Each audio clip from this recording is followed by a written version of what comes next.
سامعین کرام، آپ سن رہی ہیں ایک دلچسپ اردو جاسوسی کہانی جس کا نام ہے اندھیر نگری۔ یہ اس سلسلے کی قسط نمبر 54 ہے۔ مجھے امید ہے آپ کو میری یہ کاوش پسند آ رہی ہوگی۔ آپ نے اگر ابھی تک میرا چینل مائی وائس سبسکرائب نہیں کیا تو ابھی میرے چینل کو سبسکرائب کر کے بیل نوٹیفیکیشن آن کر لیجئے تاکہ آنے والی ہر نئی کہانی کی اطلاع بر وقت آپ تک پہنچ سکے۔ تمہاری تابانی گمراہ ہو گئی ہے۔ یہ آپ کیا کہہ رہے ہیں؟ میری تابانی پر الزام لگا رہی ہیں؟ گمراہی کا مطلب یہ نہیں کہ وہ تم سے بے وفائی کر رہی ہے۔ وہ دراصل دشمنوں کی سازش کا شکار ہو گئی ہے۔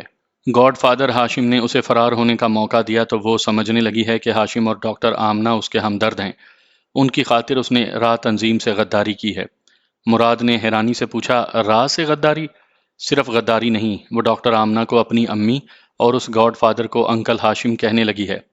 میری تو سمجھ میں یہی آ رہا ہے کہ ڈاکٹر آمنہ نے تابانی کو ایسی دوا کھلائی ہے جس کے اثر سے اس کا دل اپنوں سے بھر گیا ہے اور وہ بیگانوں کو اپنا رہی ہے۔ کیا وہ آپ سے ملی تھی؟ مجھے تو اس کا سایہ تک نظر نہیں آیا۔ میں اسے ڈھونڈ رہا ہوں۔ کل رات ایک اجنبی نے فون پر مجھے کہا تھا تم جسے ڈھونڈ رہے ہو وہ تمہیں نہیں ملے گی، وہ صرف موبائل فون پر اپنے مراد سے بات کر سکتی ہے۔ اس اجنبی نے مجھے ایک موبائل نمبر بھی دیا۔ میں نے اس سے باتیں کرتے ہوئے اس کے دیے ہوئے نمبر پر رابطہ کیا۔ اس کی آواز سنائی دی۔ میں نے کہا، بیٹی تابانی، میں تمہارا انکل اکرام شاہ بول رہا ہوں۔ اس نے جواب میں کہا، میں صرف مراد سے باتیں کروں گی۔ یہ کہہ کر اس نے فون بند کر دیا۔ اکرام شاہ نے موبائل نکال کر مطلوبہ نمبر پنچ کرتے ہوئے کہا، میں اس سے رابطہ کرتا ہوں، تم مجھ سے بات کرو۔ رابطہ ہونے پر اس نے مراد کو موبائل دیا۔ مراد نے اسے کان سے لگا کر کہا، ہیلو تابانی، میں مراد بول رہا ہوں۔ وہ خوش ہو کر بولی، اپنا نام کیا بتا رہے ہو؟ میں تو لاکھوں کروڑوں بولنے والوں کے درمیان تمہاری آواز پہچان سکتی ہوں۔ تابانی، تم کہاں ہو؟ میں اپنے جاں نثار ساتھیوں میں ہوں۔ تمہیں جیل سے نکالنے کے بعد ایک خفیہ پناہ گاہ میں لے چلوں گی۔ کل شام انکل ہاشم نے کہا تھا کہ اکرام شاہ ایم این اے بن چکا ہے۔ اس کی پارٹی کی حکومت ہے۔ میں اکرام شاہ کے ذریعے تم سے باتیں کر سکتی ہوں۔ تم اطمینان رکھو، انکل ہاشم تمہیں جلد ہی جیل سے نکال کر لے آئیں گے۔ تمہارا دماغ چل گیا ہے؟ یہ تم بار بار انکل ہاشم کا ذکر کر رہی ہو۔ یہ کس کھیت کی مولی ہے؟ مراد، تابانی نے غصے سے چیخ کر کہا، پھر ذرا نرم پڑھ کر بولی، انکل ہاشم ہمارے بزرگ ہیں، ان کے لیے نامناسب الفاظ استعمال نہ کرو۔ میں نے اپنی امی آمنہ اور انکل ہاشم کی مدد سے رہائی حاصل کی تھی۔ انکل ایسے ہیں کہ جیل توڑ کر بھی تمہیں وہاں سے نکال لائیں گے۔ تم کیسی اہمکانہ باتیں کر رہی ہو؟ انکل اکرام شاہ کی پارٹی نے حکومت بنائی ہے۔ وہ مجھے عدالت سے باعزت بری کروانے والے ہیں۔ ہم دونوں پر سے دہشت گرد کے ہونے کا الزام مٹانے والے ہیں۔ ہم مجرم نہیں، معزز شہری کہلائیں گے۔ اور تم اس ڈاکٹر اور گاڈ فادر کے بہکانے میں آ کر جیل توڑنے اور مجھے مجرم کی طرح فرار ہونے کو کہہ رہی ہو۔ مجھے معلوم نہیں تھا کہ تمہیں عدالت سے باعزت طور پر بری کروایا جا سکتا ہے۔ یہ اچھی بات ہے، لیکن عزت ملنے کے بعد ہم مجرمانہ زندگی نہیں گزاریں گے۔ ہم سیاستدانوں کے مہرے ہیں۔ شطرنج کی بساط سے مات کھا کر ہی بازی سے الگ ہو کر مردہ ہو کر بساط سے باہر نکل سکتے ہیں۔ تم مجھ سے زیادہ نہیں جانتی ہو۔ میں تم سے کہہ رہا ہوں، انکل اکرام شاہ کے پاس جاؤ اور میرا انتظار کرو۔ اکرام شاہ کے پاس جانے کا مطلب ہے ہم پھر ان کے سیاسی مہرے بن جائیں گے۔ ہم نے ایک ساتھ برسوں کیمپ میں رہ کر یہی تربیت حاصل کی ہے۔ ہمارے مقدر میں جو بننا تھا وہ ہم بن چکے ہیں۔ مراد، یہ لوگ طاقت اور اختیارات کے محتاج ہیں۔ آج یہ حکومت نہ بنا پاتے تو یہ تمہیں پھانسی کے پھندے تک پہنچنے کے لیے جیل میں پڑا رہنے دیتے۔ مجھے بچہ سمجھ کر نہ سمجھاؤ۔ اس دنیا میں صرف طاقت اور اختیارات سے ہی سب کچھ ہوتا ہے۔ غلط کہہ رہے ہو۔ صرف حوصلے سے ہوتا ہے۔ یہاں انکل ہاشم اختیارات اور طاقت سے خالی ہو گئے تھے۔ میری مدد کرنے والی امی مجبوراً لندن میں ہیں، مگر میرا حوصلہ دیکھو کہ میں تنہا ہو کر تمہیں رہائی دلانے آئی ہوں۔ اکرام شاہ سے کہو اپنی پارٹی کی حکومت سے طاقت اور اختیارات حاصل کر کے تمہیں فولادی قلعے میں بند کر دے۔ اپنے ہونے والے بچے کی قسم، میں تمہیں اس فولادی قلعے سے بھی صحیح سلامت نکال لاؤں گی۔ میں تمہیں اچھی طرح جانتا ہوں۔ تم مرتے مرتے بھی اپنی ضد پوری کرو گی، جو کہہ رہی ہو وہ کر گزرو گی، لیکن پوری حکومت کو چیلنج کرنا دانش مندی نہیں ہے، جبکہ میں بڑی آسانی سے باعزت بری ہو سکتا ہوں۔ باعزت تو نہ کہو، قانون کے منہ پر کالک لگا کر چند ضمیر فروش ججوں کو خرید کر یہ آج کے حکمران تمہیں باعزت رہائی دلائیں گے، نہ باعزت زندگی گزارنے دیں گے۔ میں اپنے ہونے والے بچے کی خاطر عزت سے جیوں گی اور عزت سے مروں گی۔ تم میرے بچے کے باپ ہو، تمہیں بھی یہی کرنا پڑے گا۔ تم چاہتی ہو کہ امن و امان سے عدالت کے ذریعے مجھے رہائی نہ ملے؟ رہائی ضرور ملے، مگر ہم کسی بھی سیاسی پارٹی یا کسی بھی تنظیم کے لیے دہشت گرد بن کر نہیں رہیں گے۔ ہم اپنی زندگی اپنی مرضی سے گزاریں گے۔ میں فون پر تم سے مزید بحث نہیں کروں گا۔ تم جہاں بھی رہو خاموشی اور امن و امان سے میری رہائی کا انتظار کرو۔ ہم روبرو بیٹھ کر آئندہ زندگی گزارنے کے متعلق سوچیں گے۔ تم سوچو، فون اکرام شاہ کو دو۔ مراد نے اسے فون دیا۔ وہ فون لے کر کان سے لگا کر بولا، ہیلو تابانی، میں اکرام شاہ بول رہا ہوں۔ تم حکم کرو، جو چاہو گی وہی ہوگا۔ یہ اپنی پارٹی لیڈر دردانہ بیگم سے پوچھو، زندہ رہ کر گھر سے اسمبلی تک جانا چاہتی ہے یا قبرستان تک؟ اللہ تعالیٰ کے سوا ایسا کون سا محافظ ہے جو 24 گھنٹے اس کی حفاظت کرے گا؟ کوئی ضروری نہیں کہ وہ گولی کھائے، کسی ڈش کا زہر بھی کھا سکتی ہے، کسی کاکٹیل پارٹی میں ایک جام نوش کر کے ہمیشہ کی نیند سو سکتی ہے، اسمبلی میں تقریر کرتے کرتے کہیں سے بھی ایک ٹھا کی آواز کے ساتھ تقریر حلق میں ہڈی کی طرح پھنس سکتی ہے۔ اکرام شاہ نے کہا، میں تو سوچ رہا تھا کہ مراد کی رہائی کی خوشخبری سن کر خوشی سے ناچنے لگو گی۔ ناچنا ہوتا تو پچھلی رات تمہاری زبان سے رہائی کی خبر سن لیتی، لیکن میں نے تمہیں کچھ کہنے کا موقع نہیں دیا، صرف تمہارے ذریعے مراد کو اپنا کانٹیکٹ نمبر دیا تاکہ تم لوگوں کو نچا سکوں۔ بے شک میں قانونی طور پر مراد کی رہائی چاہتی ہوں۔ یہ رہائی جلد ہو جائے تو بہتر ہے، ورنہ دردانہ بیگم کی طرح تمہیں بھی اسمبلی کا راستہ بھلا دوں گی۔ اس نے فون بند کر دیا۔ اکرام شاہ نے جھنجھلا کر اپنا موبائل بند کرتے ہوئے کہا، مراد، تم اس عورت کے ساتھ کیسے گزارا کر لیتے ہو؟ میں نے تمہیں یہ نہیں بتایا کہ یہ کچھ نیم پاگل ہے؟ یہ ڈاکٹر آمنہ کو اغوا کر کے بھارت لے گئی تھی، وہاں لے جا کر اسی ڈاکٹر آمنہ کی بیٹی بن گئی، راہ والوں کے لیے عذاب بن گئی، اور اب اپنی ڈاکٹر ماں کو لندن پہنچا دیا اور خود پاکستان آ گئی۔ یہاں وہ مفرور کہلاتی ہے، اس کے لیے قدم قدم پر خطرہ ہے۔ ان حالات میں بھی وہ دھمکی دے رہی ہے کہ مجھے اور ہماری پارٹی لیڈر دردانہ بیگم کو کبھی اسمبلی تک پہنچنے نہیں دے گی۔ مراد نے کہا، اس اڑیل گھوڑی کو صرف میں ہی لگام دے سکتا ہوں۔ مجھے کسی بھی طرح جلد سے جلد رہائی دلا کر اس کے پاس جانے دو۔ میں اسے بہلا پھسلا کر آپ کے پاس لے آؤں گا، ورنہ آپ نہیں جانتے، جب اس نے کہہ دیا ہے کہ آپ میں سے کوئی اسمبلی نہیں پہنچے گا تو خفیہ ہاتھ کی بنائی ہوئی کٹھ پتلی حکومت ریت کے گھروندے کی طرح بیٹھ جائے گی۔ وہ یا تو مرے گی یا پھر ناممکن کو ممکن کر دکھائے گی۔ اگر آپ سب اسمبلی تک نہ پہنچ سکے تو ساری دنیا میں بدنامی ہوگی۔ میں تمہاری بات سمجھ رہا ہوں، حکومت قائم ہو اور حکمران اسمبلی کے دروازے تک نہ پہنچ پائے تو بڑی جگ ہسائی ہوگی۔ آپ مجھے تابانی سے ملا دیں، میں وعدہ کرتا ہوں کہ ایسی کوئی جگ ہسائی کی بات نہیں ہوگی، میں اسے ٹھنڈا کر دوں گا۔ اکرام شاہ سر جھکا کر سوچنے لگا، تابانی کا چیلنج کھوکھلا نہیں ہے۔ ہاشم نے ایک گاڈ فادر کی حیثیت سے پھر ایک بار طاقت اور اختیارات حاصل کر لیے ہیں۔ تابانی جو کہہ رہی ہے وہ کر دکھانا تو مشکل نہیں ہوگا۔ اکرام شاہ اور دردانہ بیگم اپنی سیکیورٹی کے کتنے انتظامات کر سکیں گے؟ اسمبلی پہنچنے تک کہیں بھی موت کی ٹھوکر لگ سکتی ہے۔ جب حکومت بنائی ہے تو اسمبلی تک جانا ضروری تھا اور موت کی ٹھوکر بھی لازمی تھی۔ یہ بات خفیہ ہاتھ تک پہنچی۔ اس نے کہا، تابانی کے بارے میں ہم بہت کچھ سن چکے ہیں، لیکن اس لیے نظر انداز کرتے رہے کہ پاکستان کی سیاست میں تابانی کا عمل دخل نہیں تھا۔ اب یہ غور کرنے کا مقام ہے، جو تابانی ڈاکٹر آمنہ کو اغوا کر کے بھارت لے جا سکتی ہے، شمشیر سنگھ کالیا کو راہ کے پشکر کیمپ سے اٹھا کر ایک جگہ سے دوسری جگہ پہنچا سکتی ہے، راہ کے تمام افسران کو مجبور کر سکتی ہے کہ ڈاکٹر آمنہ کو لندن پہنچایا جائے اور خود بے شمار خطرات مول لے کر دوبارہ پاکستان آیا جائے۔ وہ خطرناک عورت نئے حکمرانوں اور ان کی پارٹی لیڈر دردانہ بیگم کو معلوم نہیں کیسے کیسے ہتھ کنڈوں سے اسمبلی میں جانے سے روکے گی اور خفیہ ہاتھ کی بنائی ہوئی حکومت کو ساری دنیا میں مذاق بنا دے گی۔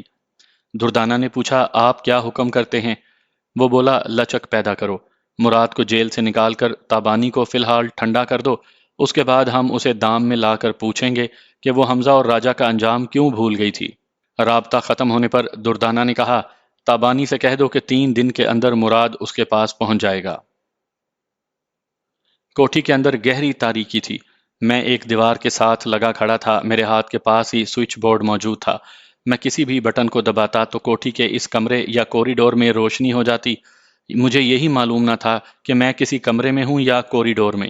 میرے بائیں طرف سوئچ بورڈ تھا اور دائیں طرف دروازہ۔ کوئی ایک یا ایک سے زیادہ دشمن دروازہ کھول کر آتے اور روشنی کے لیے سوئچ بورڈ کی طرف ہاتھ بڑھاتے تو میں انہیں دبوچ لیتا۔ میں نے سوچ لیا تھا کہ ایسا ہو تو پھر اندھیرے میں ہو، تاکہ تاریکی میں آنکھ مچولی کھیلتے ہوئے فائٹ ہو تو وہ مجھ پر حملہ نہ کر سکیں۔ میں سوئچ بورڈ کے کبھی ادھر کبھی ادھر رہتا تو کسی کو بٹن دبا کر روشنی کرنے کا موقع نہ دیتا، اور انہیں اندر آنے کے بعد دوسری بار دروازہ کھول کر باہر جانے کا موقع نہ دیتا۔ اس کا ایک فائدہ یہ بھی ہوتا کہ وہ تاریکی میں فائر نہ کرتے، فائرنگ سے ان کا اپنا کوئی ساتھی ہلاک ہو سکتا تھا۔ وہ مجھے دیکھ نہ پاتے کیونکہ روشنی سے آتے اور میں بڑی دیر سے تاریکی میں کچھ دیکھنے لگا تھا۔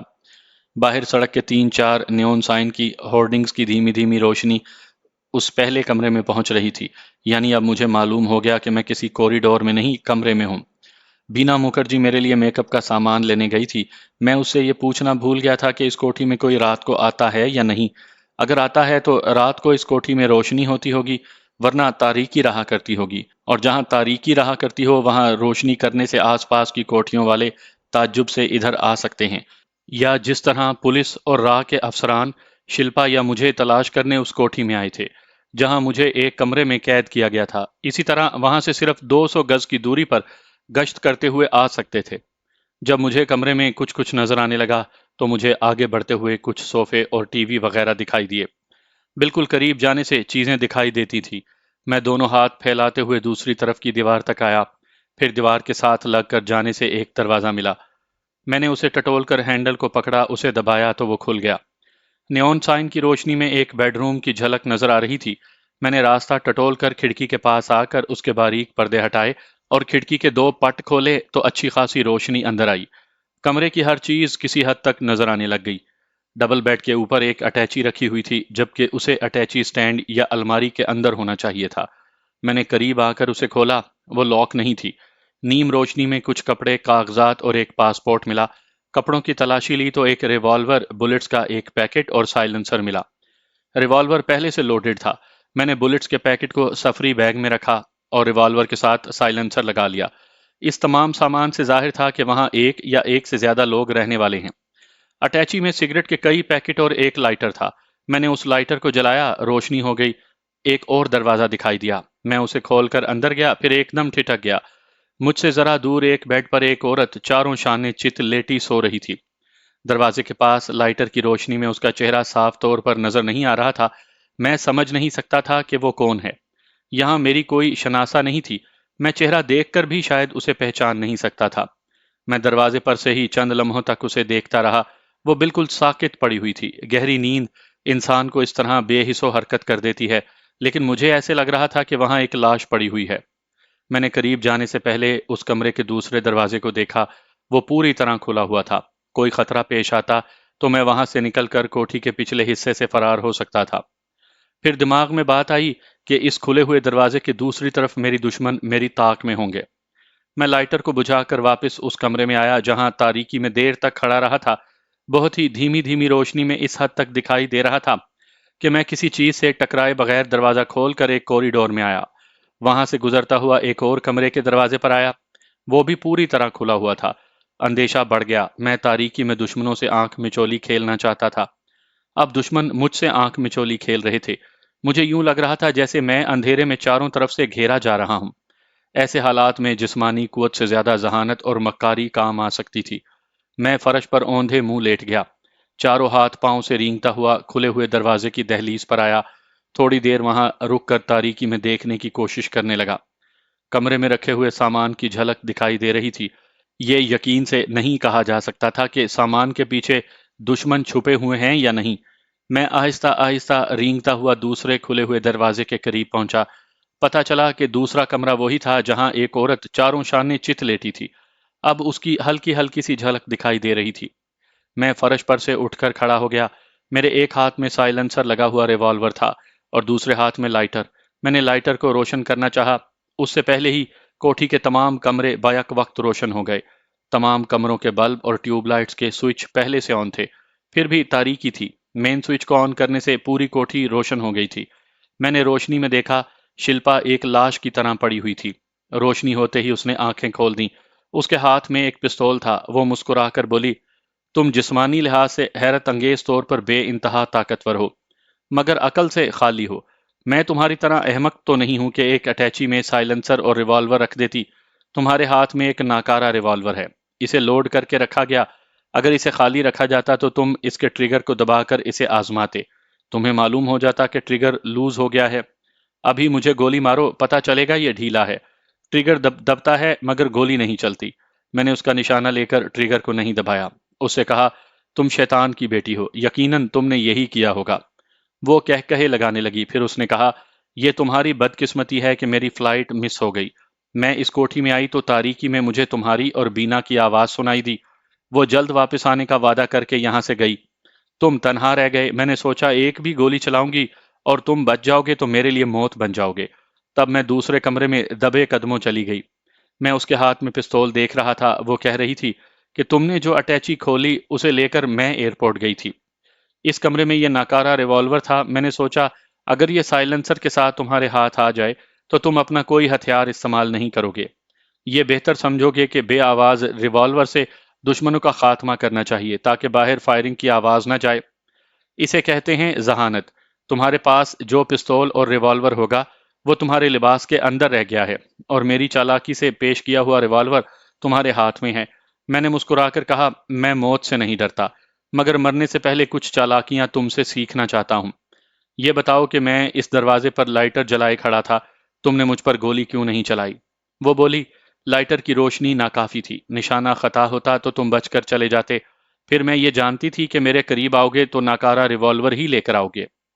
بینا کو یہاں سے گئے ہوئے 1 گھنٹہ ہو رہا ہے، تم اتنی دیر میں اتنی روشنی کر کے مجھے گولیوں سے چھلنی کر سکتی تھی۔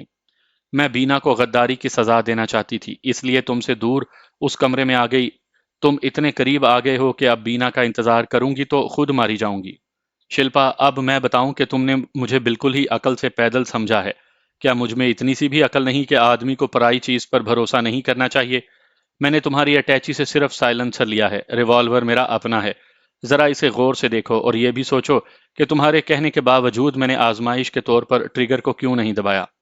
وہ سہم کر آنکھیں پھاڑ پھاڑ کر میرے ریوالور کو دیکھ رہی تھی۔ میں نے کہا، تمہارے پستول کی گولی مجھے مارے گی اور میرے ریوالور کی گولی تمہیں۔ موت دونوں کو آئے گی، اور یہ ضروری نہیں ہے کہ پستول کی ایک گولی میری جان لے لے۔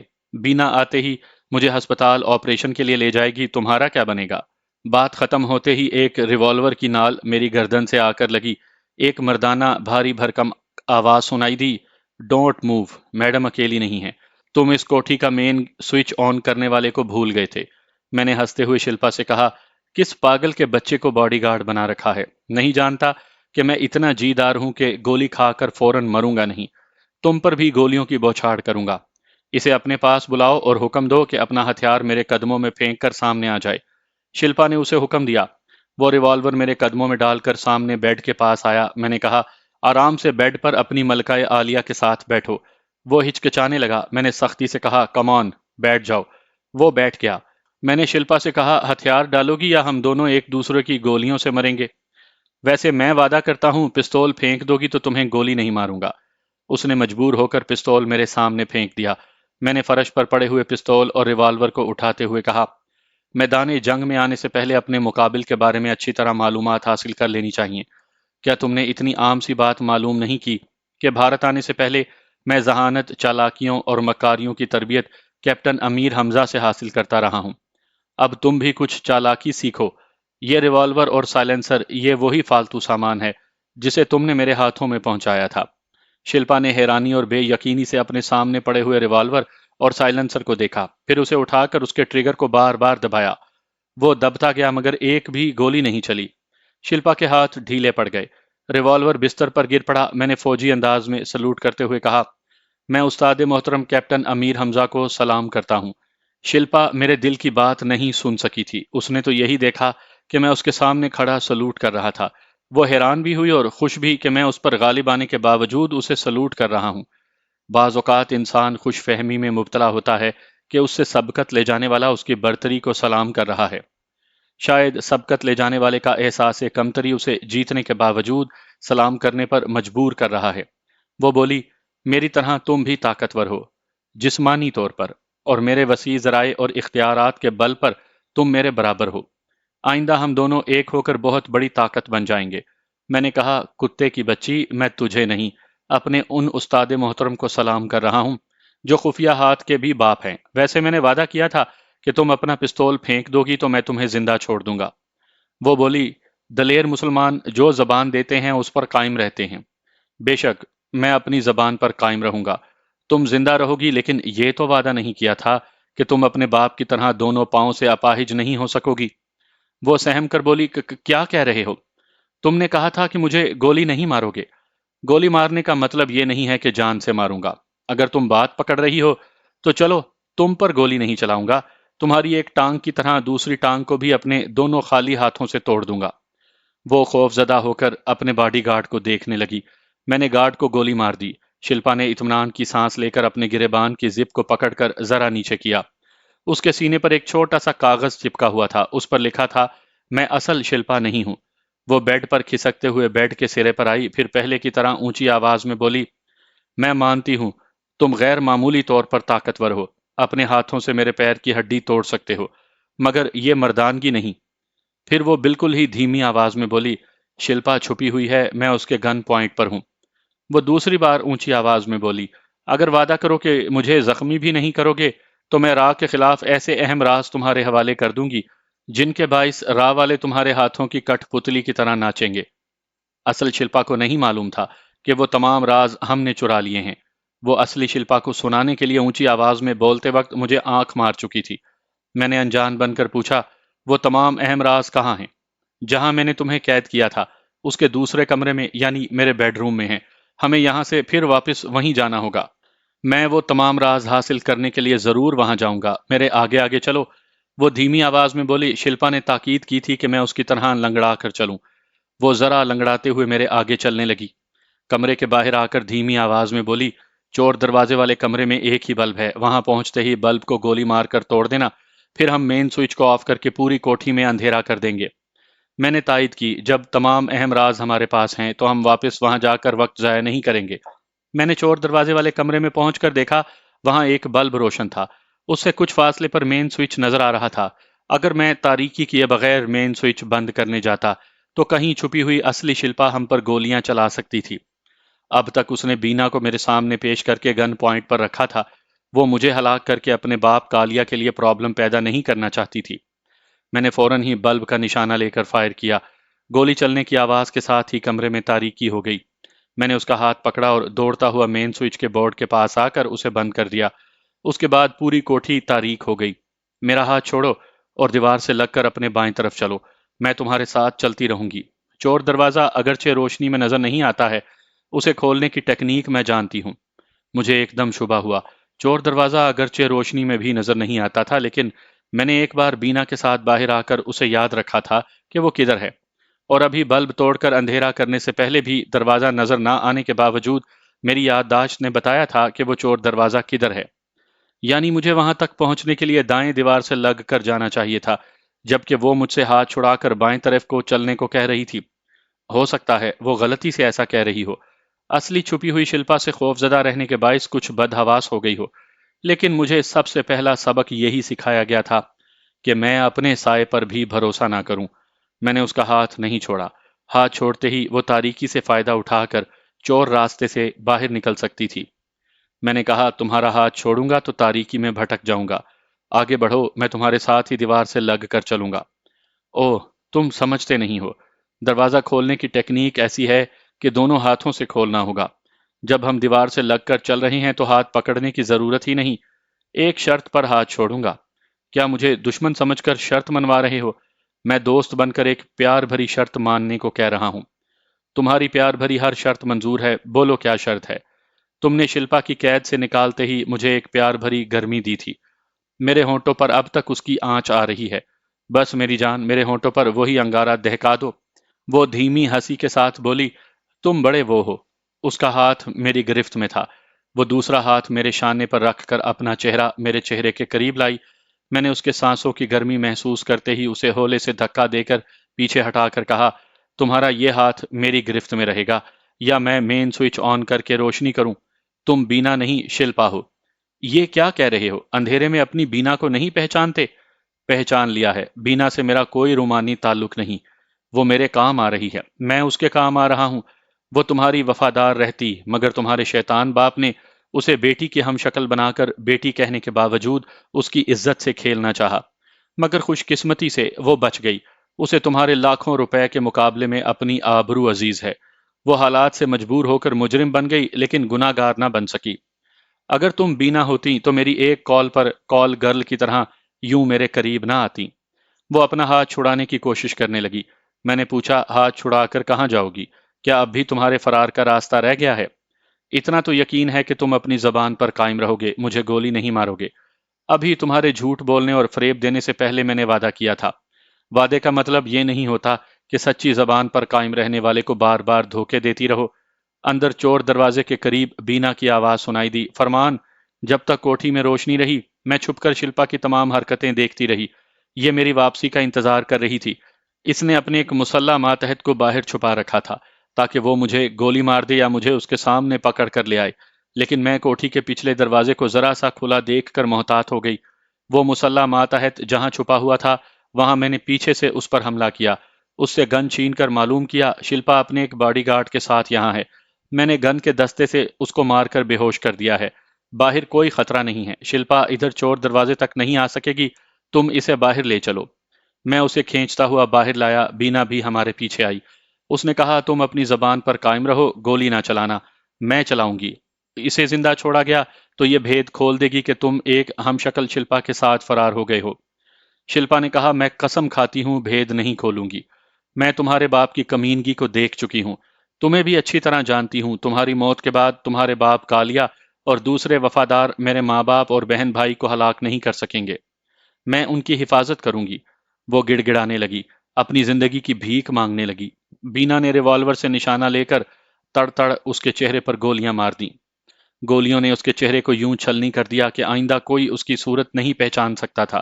اس کی موت کے بعد بھی بینا شلپا کی حیثیت سے زندہ رہنے والی تھی۔ اس علاقے میں رات کے وقت بڑی دیر تک فائرنگ ہوئی تھی۔ ہم کسی کے آنے سے پہلے مردہ شلپا کے لباس کی تلاشی لے کر ایک موبائل فون اور ایک چھوٹی نوٹ بک نکال کر وہاں سے بھاگتے ہوئے چلے گئے، پھر ایک سڑک کے کنارے پہنچ کر تیزی سے چلنے لگے۔ میں نے کہا اس کی موت ضروری تھی، یہ بھی ضروری تھا کہ اس کی لاش پہچانی نہ جا سکے۔ آئندہ راہ والے اس دھونس میں رہیں گے کہ وہ زندہ ہے اور راہ کے تمام راز اس کے پاس محفوظ ہیں۔ وہ بولی یہ اچھا ہوا میں نے واپس آنے میں دیر کی۔ دیر ہو گئی یا جان بوجھ کر دیر کی؟ میں اطمینان کرنا چاہتی تھی کہ شلپا یہاں سے جا چکی ہے۔ اگر وہ جا چکی ہوتی تو حالات کچھ اور ہوتے۔ میں نے ایئرپورٹ پہنچ کر معلوم کیا کہ ابھی جو فلائٹ لندن گئی ہے اس کے مسافروں میں رتنا دیوی شلپا کا نام ہے یا نہیں۔ کاؤنٹر گرل نے کمپیوٹر سکرین پر دیکھا، پھر بتایا کہ رتنا دیوی اس فلائٹ سے جانے والی تھی لیکن وہ طیارے میں سوار نہیں ہوئی، ان سے فلائٹ مس ہو گئی ہے۔ یہ معلوم ہوتے ہی ایئرپورٹ سے محتاط ہو کر تمہاری طرف واپس آئی تھی۔ تم بہت ذہین ہو، اب کہاں جانا ہے اور اپنا حلیہ کہاں تبدیل کرنا ہے؟ اب زیادہ پریشانیاں نہیں ہوں گی۔ کالیا کے تمام ماتحت مجھے شلپا سمجھ کر میرے احکامات کی تعمیل کریں گے۔ اس نے ایک ٹیکسی روکی، ہم سینٹرل ممبئی کے ایک علاقے کے ایک بنگلے میں پہنچے۔ بینا نے کال بیل کا بٹن دبایا، تھوڑی دیر میں ایک شخص نے دروازہ کھولا۔ بینا کو دیکھتے ہی شلپا سمجھ کر دونوں ہاتھ جوڑ کر سر جھکایا۔ وہ اندر آ کر بولی ڈاکٹر رگھوناتھ، یہ میرا نیا ماتحت ہے، اس کے چہرے پر ان لوگوں کا ماسک میک اپ کرو جو مر چکے ہیں لیکن جن کی تصویریں اور پاسپورٹ وغیرہ تمہارے پاس ہیں۔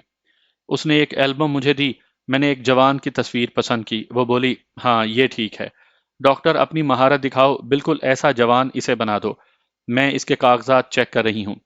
ڈاکٹر رگھوناتھ کا تعلق انڈر گراؤنڈ مافیا کے گاڈ فادر کالیا سے تھا۔ یہ جانتا تھا کہ باپ کی جگہ بیٹی گاڈ مدر کی حیثیت سے انڈر گراؤنڈ ورلڈ میں کامیابی سے تمام معاملات نمٹا رہی ہے۔ وہ ڈاکٹر تین زاویوں سے دیکھتے ہوئے آئینے کے سامنے مجھے بٹھا کر اپنا کام کرنے لگا۔ ایسے وقت بینا کے سامنے ایک فائل، ایک ویڈیو اور ایک آڈیو کیسٹ رکھے ہوئے تھے۔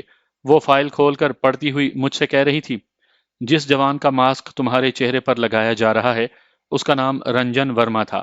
وہ بھی تمہاری طرح قداور اور صحت مند تھا لیکن کسی حد تک طاقتور ہونے کے باوجود کبھی کسی سے لڑتا جھگڑتا نہیں تھا، صلح صفائی سے رہتا تھا، کوئی دشمن ہو تو اسے بھی دوست بنانے کے لیے جھک جاتا تھا۔ لوگ اس کی امن پرستی اور شرافت کو بزدلی سمجھتے تھے۔ وہ ایک دولت مند باپ کا بیٹا تھا اور ایک دولت مند کی بیٹی نرملا بجاج سے محبت کرتا تھا۔ دونوں کی سگائی ہو چکی تھی۔ نرملا کے باپ کا نام پتامبر بجاج تھا۔ سگائی کے ایک ہفتے بعد ہی رنجن ورما کو یہ بھید معلوم ہوا کہ اس کے ہونے والے سسر پتامبر بجاج کا تعلق انڈر گراؤنڈ مافیا کے گاڈ فادر شمشیر سنگھ کالیا سے ہے۔ وہ کالیا کا دستے راست ہے اور آئندہ الیکشن میں جیتنے کے تمام انتظامات کر کے مکھیہ منتری یعنی وزیر اعلیٰ بننے والا ہے۔ رنجن نے نرملا سے ملاقات کر کے اس سے کہا تم جانتی ہو کہ تمہارے پتا جی کا در پردہ کیا کاروبار ہے؟ نرملا نے کہا جانتی ہوں، جب تک کالا دھندا نہ ہو کوئی ہماری طرح دولت مند نہیں بن سکتا۔ اور نہ ہی منسٹر بن سکتا ہے۔ رنجن نے کہا، میرے ڈیڈی ایک صاف ستھرا کاروبار کر کے دولت مند بن چکے ہیں۔ یہ غلط ہے کہ دولت حاصل کرنے کے لیے کالا دھندا کیا جائے، مکھیہ منتری بن کر جنتا کو دھوکہ دیا جائے اور اپنے دیس کو اندر سے کھوکھلا کیا جائے۔ ایسی باتیں کتابوں میں پڑھنے والوں کے لیے چھوڑ دو، تم مجھے دل و جان سے چاہتے ہو۔ پتا جی کہتے ہیں کہ تم ذہین ہو، دشمنوں کو بھی دوست بنا لیتے ہو۔ وہ منسٹر بننے کے بعد تمہیں راہ کا ایک اعلیٰ افسر بنا دیں گے۔ تم پاکستان جا کر وہاں کے سول اور فوجی افسروں کو بڑی ذہانت سے دوست بنا کر ان کے اہم راز اور ان کی ڈھکی چھپی کمزوریوں کو معلوم کر سکو گے۔ رنجن نے کہا، میں نے صرف تم سے محبت کی ہے، تمہیں اپنی دھرم پتنی بنانا چاہتا ہوں۔ یہ سب کچھ محبت سے ہونا چاہیے، سازشوں سے نہیں۔ تم اچھی طرح سوچ لو، اگر میرا راستہ چھوڑ کر اپنے باپ کے راستوں پر چلو گی تو میں مجبور ہو کر سگائی توڑ دوں گا۔ دولت مند بننے کا خواب دیکھنے والے تمہیں بہت مل جائیں گے، لیکن محبت کرنے والا نہیں ملے گا۔ کل تک فیصلہ کر لو اور شام کو ملو، میں تمہارا انتظار کروں گا۔ رنجن دوسری شام جوہو کے ساحل پر آ گیا۔ نرملا اپنی کار میں آئی، اس سے بولی، اپنی کار یہیں چھوڑ دیتی ہوں، میرا ڈرائیور لے جائے گا۔ وہ رنجن کی کار میں بیٹھ کر بولی، یہاں تفریح کرنے والوں کی بھیڑ ہے، آگے ویران ساحلوں کی طرف چلو۔ وہ ڈرائیو کرتا ہوا ادھر جانے لگا۔ یہ کبھی سوچ بھی نہیں سکتا تھا کہ جسے دل و جان سے چاہتا ہے وہ اس کی جان کی دشمن بن چکی ہے۔ وہ یہ کہہ کر اسے بہلاتی رہی کہ وہ غلط راستے پر تھی، اسے رنجن جیسا محبت کرنے والا نہیں ملے گا، لیکن پتا جی یہ نہیں چاہیں گے کہ تم انڈر گراؤنڈ مافیا اور راہ کے تعلقات سے واقف ہونے کے بعد یہاں رہو۔ ہم یورپ کے کسی ملک میں جا کر رہیں گے۔ شام کے بعد رات کی تاریکی پھیل چکی تھی، تب دو گاڑیوں نے آ کر راستہ روکا۔ رنجن نے کار سے اتر کر پوچھا، کون ہو تم لوگ؟ راستے سے ہٹ جاؤ۔ دو گاڑیوں سے کئی گن مین نکلے۔ ان میں سے ایک نے کہا، ہم راستے سے ہٹنے کے لیے نہیں، ہٹانے کے لیے آئے ہیں۔ رنجن یہ دیکھ کر پریشان رہ گیا کہ نرملا اچانک دوڑتے ہوئے ان دشمنوں کی طرف چلی گئی تھی۔ پھر وہ بولی، میرے پتا جی کے کالے دھندے کو سمجھنے والا اور مخالفت کرنے والا کبھی زندہ نہیں رہتا۔ تمہارے جیسے بے وقوف زندہ رہ کر ہمارے لیے خطرہ بنے رہتے ہیں۔ رنجن اس کی بات سنتے ہی چھلانگ لگا کر اپنی کار کے پیچھے گیا۔ کتنے ہی گن مین فائر کرنے لگے۔ اس نے جوابی 2 فائر کیے، پھر تاریکی میں زمین پر رینگتا ہوا ایک چٹان کی آڑ میں جانا چاہا۔ اسی وقت اسے گولی لگ گئی۔ اس کے حلق سے چیخیں نکل گئیں، پھر دوسری گولی لگی۔ وہ چیختا اور لڑکھڑاتا ہوا چٹان کی بلندی سے سمندر کے گہرے پانی میں جا کر ڈوب گیا۔ اس پر حملہ کرنے والوں نے اس چٹان پر آ کر ٹارچ کی روشنی میں دیکھنا چاہا۔ روشنی میں سمندر کا گہرا پانی دکھائی دیا، پھر 2 گولیاں کھا کر گرنے والا دکھائی نہ دیا۔ راہ والوں نے بڑی رازداری سے ماہی گیروں کو ہزاروں روپے دے کر سمندر کے اس حصے سے دور دور تک جال پھینکوا دیا۔ تمام جالوں میں مچھلیاں آئیں مگر اس کی لاش نہیں ملی۔ آخر ان ماہی گیروں نے کہا، ادھر گہرائی بہت ہے، اتنی گہرائی میں غوطہ خور ہی جا سکتے ہیں۔ یہ بھی ہو سکتا ہے کہ وہ لاش بڑی مچھلیوں کی خوراک بن گئی ہو۔ بینا نے رنجن کی اتنی ہسٹری پڑھنے کے بعد مجھ سے کہا، یہ اچھا ہوا کہ انہیں رنجن کی لاش نہیں ملی۔ آدمی جی دار ہو تو 2 گولیاں کھا کر اور سمندر میں گر کر بھی بچاؤ کا کوئی راستہ نکال لیتا ہے۔ میں شلپا کی حیثیت سے پتامبر بجاج اور اس کی بیٹی نرملا کو جانتی ہوں۔ میں نے پوچھا، پھر تو وہ مجھے یعنی رنجن کو زندہ دیکھ کر ہمارے پیچھے پڑ جائیں گے۔ میں چاہتی ہوں کل صبح تک ہم ممبئی چھوڑ دیں، دہلی چلے جائیں، یا تم بتاؤ کیا چاہتے ہو؟ میں ابھی تمام حالات کا جائزہ لے رہا ہوں۔ فی الحال مجھے رنجن اور نرملا کا آڈیو کیسٹ سناؤ۔